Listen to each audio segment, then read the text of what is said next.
October. That is 2 days after the election, or so-called election. Police protection, which had throughout the campaign, was withdrawn. And the very next day, on Saturday, I received 2 phone calls, which were basically death threats. 3 years ago, I survived a terrible assassination attempt. I was shot 16 times. And this time, I was not ready to ignore any death threats. What are you expecting from the international community now? We are asking our Western friends to take a position.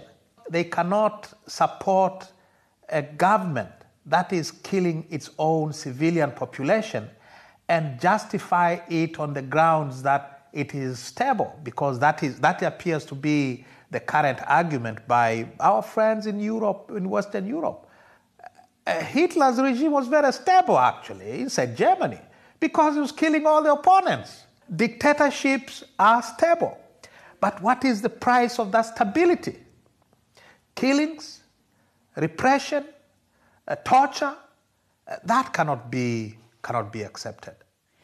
John Magufuli's first term was marked by fairly good economic results, but at the same time, we know that Tanzania dropped by 53 positions in the ranking of Reporters Without Borders on press freedom. What is your assessment of this first term? During that period, foreign direct investment fell by 50%.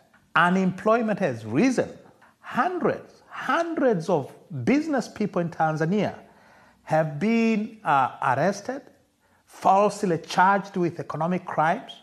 If you look at the statistics on paper, they look very impressive. They may look very impressive.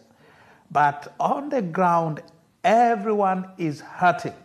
Now, coming to your question about free speech, about press freedoms, President Magufuli has been a disaster. Newspapers, radio and television stations have been shut down, journalists targeted, political freedoms have been severely restricted. We have been persecuted. I was nearly killed. I was lucky.